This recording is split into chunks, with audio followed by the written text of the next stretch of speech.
நல்ல பேர் வச்சிருக்கிறீங்க. 10 ரூபா 10 ரூபா. அப்படிப்பட்டவர் உங்க மாவட்டத்தில் விடலாமா? அவர் ஓட ஓட விரட்டுவீங்களா? அவரை மட்டும் தப்பி தவறி நீங்க விட்டுட்டீங்க, கோவை மாவட்டம் மம்போடு போயிடும். நான் ஏற்கனவே அந்த அங்க பேசும்போதே சொன்னேன், இந்த கொரோனா காலம் உங்களுக்கு நல்லா தெரியும்.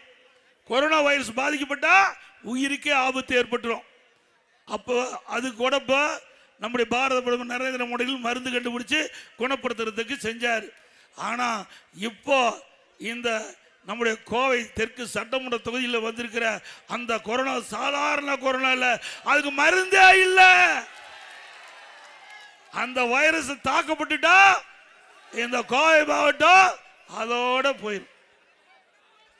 ஏன்னா கரூர்ல முடிச்சு கட்டிட்டாரு. கரூர்ல இப்ப எங்க வந்துட்டாரு? உங்க மாவட்டத்துக்கு வந்துட்டார், கோயம்புத்தூர் மாவட்டம் வந்துட்டார். இந்த அதிகாரிகள் டிரான்ஸ்பர் மாதிரி அங்க டிரான்ஸ்பர் ஆகி இங்க வந்திருக்கார். நல்லா சிந்திச்சு பாருங்க. நல்ல மனிதராக இருந்தால் ஒரு சட்டமன்ற உறுப்பினர், ஒரு அமைச்சராக இருந்தவர் தன்னுடைய சொந்த தொகுதி விட்டுட்டு வெளியே வருவாங்களா?